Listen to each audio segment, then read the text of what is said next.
선생님, 진짜 짜증나요. 자, 역시 사반 가족께서 제보해 주신 사건인데요. 직접 음성 들어보시죠. 여보세요?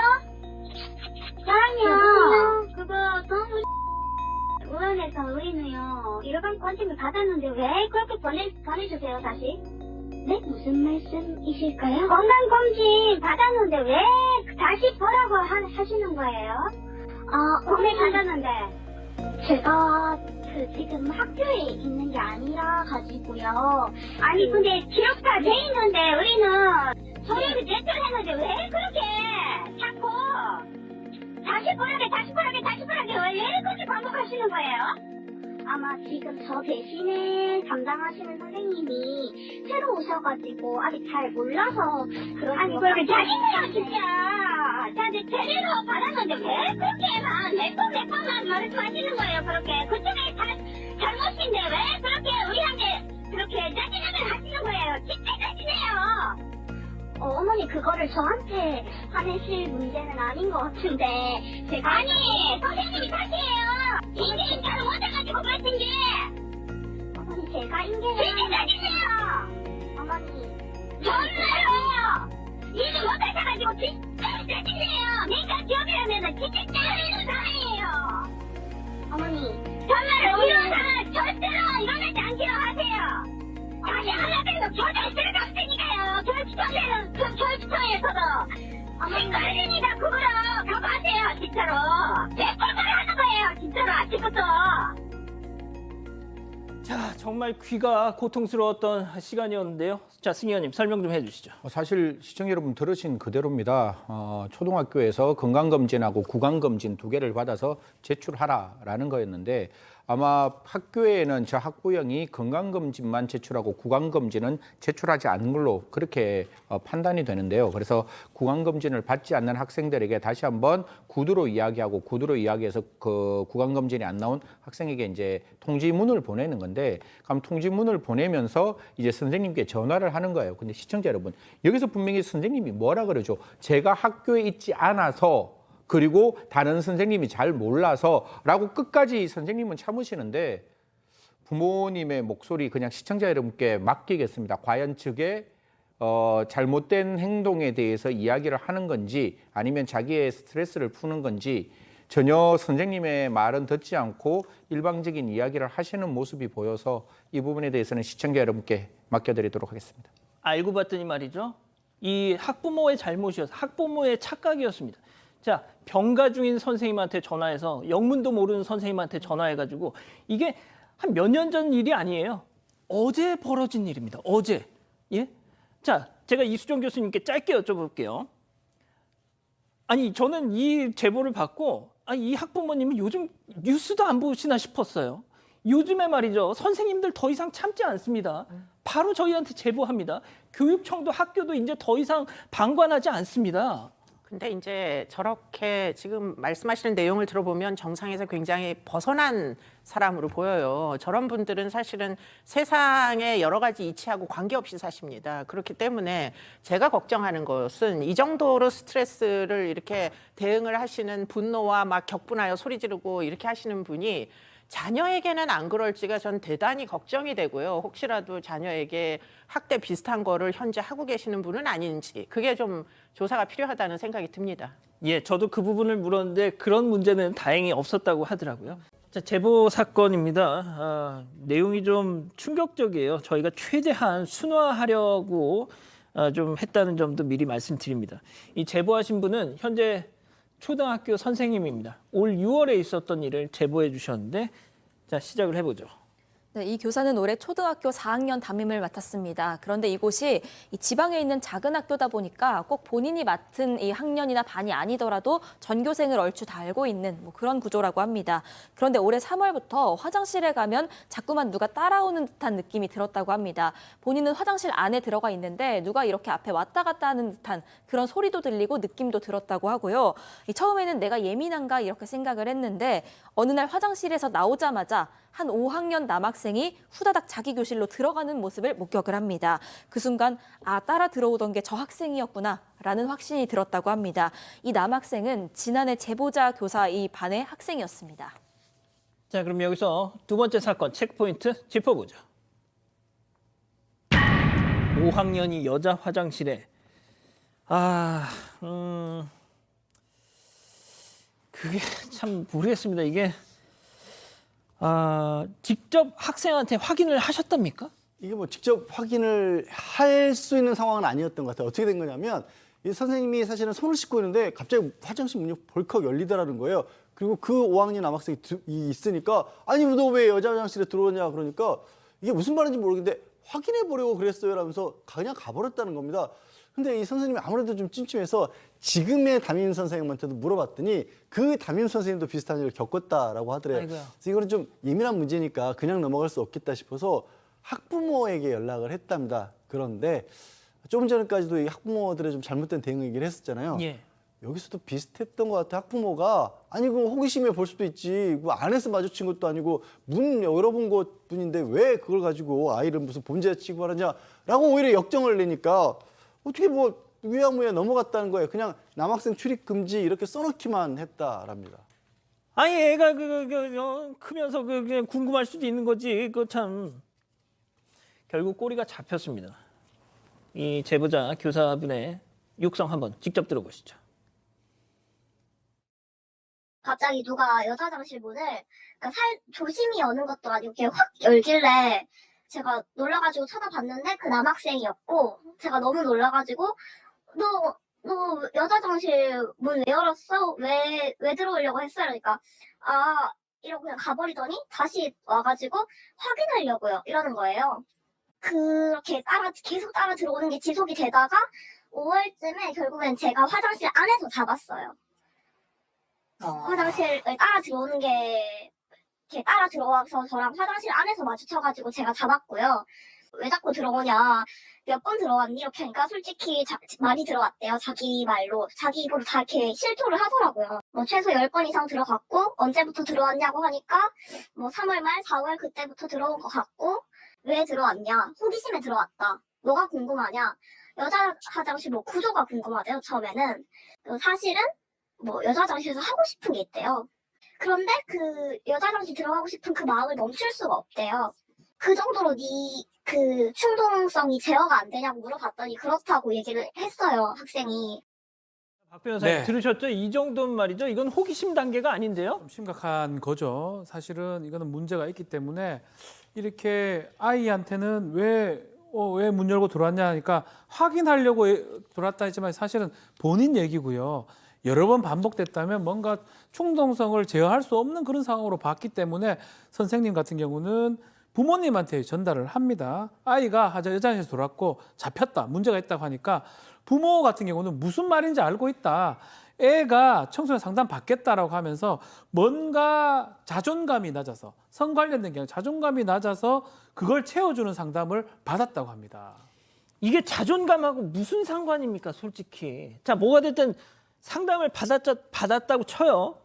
그러면 좀 뭐 개선이 됐나요, 그 이후로? 네, 뭐 일단 어떤 상담이었든 간에 아이 표정이 좀 좋아 보였고 또 본인 스스로도 앞으로 이런 짓 안 하겠다 이렇게 얘기를 했다고 해서 좋아졌구나 이렇게 마무리가 되는구나라고 생각을 했다고 합니다. 그런데 지난 6월에 다른 사건이 벌어집니다. 그 6월에 연휴가 있어서 해당 교사가 잠깐 고향에 내려갔다 왔고요. 또 마침 당일에 출장도 잡혀 있어서 그 짐가방을 그대로 들고 학교에 출근을 했습니다. 그리고 이거를 교실 안에 있는 교사용 캐비넷에 그 짐가방을 넣어뒀는데 하루 일과를 마치고 퇴근하려고 그 캐비넷을 딱 열었는데 가방에서 뭔가가 툭 떨어졌다는 겁니다. 뭐가 떨어졌을까요? 직접 들어보시죠. 출장 가려고 캐비넷 문을 딱 열었는데 갑자기 제 캐비넷 안에서 팬티가 툭 떨어진 거예요. 바닥으로. 제 팬티가. 그래서 처음에 너무 놀랐어요. 놀라가지고 혹시나 이제 내가 팬티를 꺼내놨나? 꺼내놓을 리가 없는데 일단 주웠는데 너무 놀라가지고 주웠는데 팬티가 축축한 거예요. 급하게 주웠는데 팬티가 그 물로 다 축축하게 젖어 있으니까 좀 뭔가 이상하다라는 생각이 들었어요. 가방 안에 뭐 화장품이나 뭐 물이나 이런 게 들어있어가지고 흐른 건 아닌지 막 다 찾아봤는데 전혀 그런 게 없었고, 그냥 가방도 열려있는 상태였고, 누가 뒤져있는 것처럼 이렇게 옷가지도 삐져나와 있었고, 근데 유일하게 그 팬티 하나만 밖에 나와 있었던 거예요. 그걸 물에 적셔가지고 그 가방 옆에 올려뒀나 봐요. 그 가방 옆에 있던 종이들이 다 젖었더라고요. 이건 또 무슨 일일까요? 이 선생님 일단 무엇보다 너무 놀래가지고요. 또 이게 충격도 충격이고 또 뭐 수치심도 들고 거의 뭐 30분 동안 굉장히 힘들었다고 하는데, 이 학교에 생활부장 선생님이 따로 계시대요. 그 생활부장 선생님이 이제 5, 6학년들 뭐 상담하고 이런 과정에서 결국 범인을 찾았습니다. 화장실에 따라왔던 그 학생과 딱 같은 학생이었던 거예요. 이 정도면은 사실 초등학교라고 하지만 등교 정지까지 시켜야 될 정도의 사안이었기 때문에 교권보호위원회를 소집하려고 했다라는 거예요. 그런데 학부모가 이거 상담하고 정신과 치료도 해서 약도 먹도록 하겠다, 이렇게 약속을 또 해왔답니다. 자, 지금 그 사진이 나가고 있습니다. 자, 교수님께는 제가 마지막으로 정리 질문을 드릴게요. 자, 박 변호사님. 네. 그 뭐 이후에 프로세스는 잘 진행이 됐습니까? 자, 근데 선생님은 그래도 이게 아이가 좀 바른 성관념을 갖도록 하고 좀 그래서 좀 등교 중지 이상의 그 중징계를 원치 않는다고 얘기를 했던 것 같습니다. 그래서 크게 처벌은 받지 않았던 거, 선처를 호소해서 처벌을 받지 않았던 것 같고요. 다만 선처 직후에 교육하고 치료를 약속했는데 그 치료 약속을 어겼던 것 같아요. 그래서 선생님은 다음에 정신적 충격을 받아서 건강이 좀 악화됐고요. 다른 학교로 전근을 가기로 결심을 했다고 합니다. 그러니까 그 치료를 받는 조건으로 봐줬더니 봐줬는데 그 치료나 어떤 그 약속, 사과라든지 이런 게 전혀 없으니까 선생님이 충격을 받고 다른 학교로 이동을 한 겁니다. 교수님 보세요. 이게 화장실 들어가기 전이랑 나올 때 생각이 완전 달라지는 겁니다. 자, 그게 그것도 중요하지만 그보다 얘는 좀 이게 그냥 뭐 자존감 이런 거 차원이 아니고요. 좀 심각하지 않습니까, 교수님? 글쎄요, 왜 자존감 치료를 받았는지는 그건 모르겠습니다. 근데 이제 제가 일단 뭐 두 가지에 좀 주목을 하고 싶은데, 여자 화장실에 들어가고 싶은 그 충동을 본인이 참을 수가 없다라고 하는 것과 또 이제 팬티를 물에 적셔가지고 거기다 갖다 놓은 그 구체적인 어떤 행동화하는 것인데, 좀 그 전문적 용어로 보면은 이상성심리에서 절시음욕증하고 물품음욕증이 결합된 그런 형태로 보입니다. 그런데 이 변태성심리가 초등학교 단계에서 행동으로 구체화되고 있다라고 하는 이 사실에 대해서 사실 누가 가장 책임이 있느냐라고 한다면 그거는 뭐 두말할 것도 없이 부모입니다. 그래서 이 아이를 갖다가 아들로 데리고 있는 이 학부모 같은 경우 꼭 한 말씀 제가 드리고 싶은 것은 이 그대로 놔두게 되면은 이 나중에 어떤 식으로 뭐가 될 가능성이 있느냐. 글쎄요, 성범죄와 연관될 수 있는 그럴 가능성이 크고요. 지금은 이제 초등학생이니까 뭐 그 정도로 넘어가지만 만약에 성인이 돼서 저런 행동을 한다. 그러면은 그거는 뭐 바로 어떤 그 사법 처리를 받지 않겠습니까?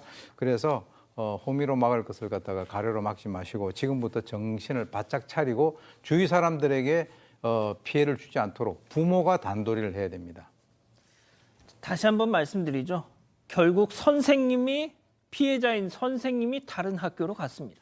자, 극단적인 선택을 한 대전 교사분, 2019년에 그 문제의 그 학급, 정말 버티다 못해서 계속 민원을 받아서 그 학급을 떠난 이후에 그 공백 기간에 잠깐 기간제 교사가 그 잠깐의 공백을 메웠는데 그 기간제 교사가 이런 학급은 처음이다 하면서 손들고 나갔다는 바로 그 기간제 교사님의 지금 얘기가 전해졌어요. 네, 일단 숨진 교사는 2019년 11월 말에 병가를 내게 됩니다. 이 12월이 학기 말이다 보니까요. 기간제 교사 구하는 게 쉽지 않았다고 합니다. 그래서 며칠간은 동료 교사들이 이렇게 한 명, 두 명씩 이렇게 번갈아 가면서 담임을 맡다가 결국 아름아름 교사를 구했습니다. 그렇게 12월 5일에 기간제 교사가 오게 됐는데 퇴직한 교사였습니다. 35년간 교직에 있다가 퇴직한 상태였고, 그런데 이 교사 역시도 가해자로 지목된 학부모 그리고 그 자녀들에게 시달림 당한 끝에 불과 열흘 만에 일을 그만두게 됩니다. 자, 저희가 이 대전 교사 노조에서 녹취 파일을 제공받았습니다. 그 내용을 전격 공개하겠습니다. 그 기간제 교사분의 증언을 지금부터 전해드릴 텐데요. 일단 이분은 담임을 맡기 전 학교 측에서 정말 이해할 수 없는 학교 측이 이해할 수 없는 행동을 했다고 주장하셨어요. 들어보시죠.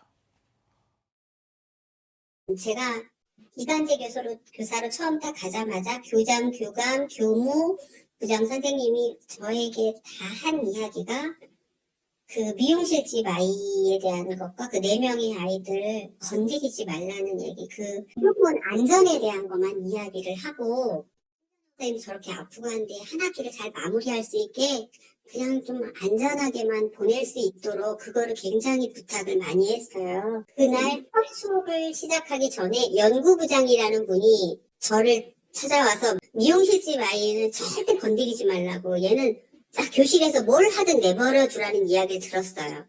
세상에 교장, 뭐야 또 뭐 연구부장 이런 분들이 와가지고 아이 김 선생, 걔네들 4명은 언터처블이야. 건드리지 마. 뭘 하든 냅둬. 이게 지금 할 소리냐고요, 이게. 굉장히 충격적인데요. 그러니까 학교에서 이 선생님들이 곤란을 겪는 그런 상황이 됐을 때도 그냥 뭔가 이게 문제되는 게 싫어서 그냥 참아라, 쉬어라, 뭐 말하지 마라, 뭐 이거 아니에요. 초등학교 1학년 아이들 같은 경우는 선생님이 잘 교화해서 아이들을 잘 크게 만들어줘야 되잖아요. 지금 말씀하셨던 것처럼 교장, 교감, 또 교무부장, 연구부장이 와서 그 4명 애들은 건드리지 말고 특히 한 애는 절대 건드리지 말아라. 미용실. 예, 미용실 아이는 되도록 건드리지 말아라. 이게 도대체 뭐지? 라고 생각할 수밖에 없다고 합니다. 도대체 그 1학년, 문제의 그 1학년 몇 반 분위기가 어땠는지에 대해서도 그 기간제 교사분의 얘기 직접 이어서 들어보시죠. 이 4명의 아이들이 반에서 쉬는 시간이면 한 3, 4명 되는 아이들 중에 남자가 그 중에 반이라면 12명이라면 4명의 아이가 그런 아이예요. 그 반에 그럼 남자아이들 분위기는 어떻게 되겠어요? 거기에 더불어서 다른 남자아이들도 뭐 뛰고 거기 있는 동안 화장실도 못 갔었거든요. 4명의 친구가 그런 식으로 많이 괴롭혔어요. 승현님 들어보세요. 교장까지 나서서 걔네들 건드리지 마세요 했으니 얘네들 4명 지네 세상이에요. 아, 그럼요. 자기들의 천국이고 자기들의 왕국이고 자기들이 갖고 있는 자기들의 어떻게 보면 그 아성인 거죠. 1학년 반, 시청자 여러분, 그 얼마나 해맑겠습니까? 1학년. 근데 이게 딱 저 기관 교사 가니까 그 분위기가 완전히 쫙 가라앉았었다는 거예요. 정말 어떻게 보면 그 누구도 말할 수 없는 정말 숨소리만 들리는 그런 분위기였다고 하는데요. 그 아이들 때문에 그런 분위기가 만들어졌다라고 하는데 저는 왜 교장, 교감, 연구부장 관련된 모든 사람이 그 모든 그 학교가 이 아이들에게 이렇게 방관자의 입장에서 서 있었는지 정말 저는 잘 모르겠습니다. 저는 오늘 이 진짜 기간제 교사분의 증언을 듣고 너무 충격을 받았어요. 예? 자, 체크포인트 짚어보죠. 북대전 IC 8입니다.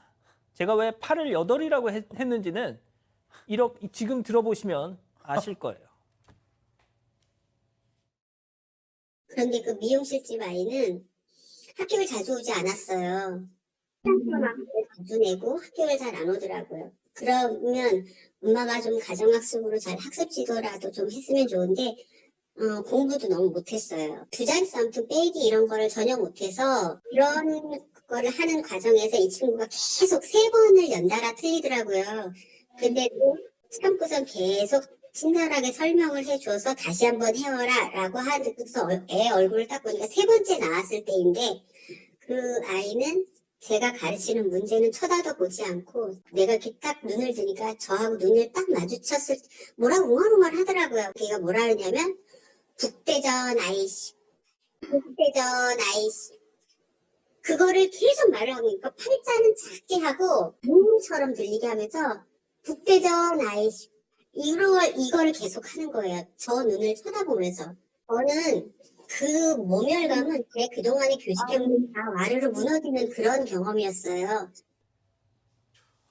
양 변호사님, 이 상황이 믿어지십니까?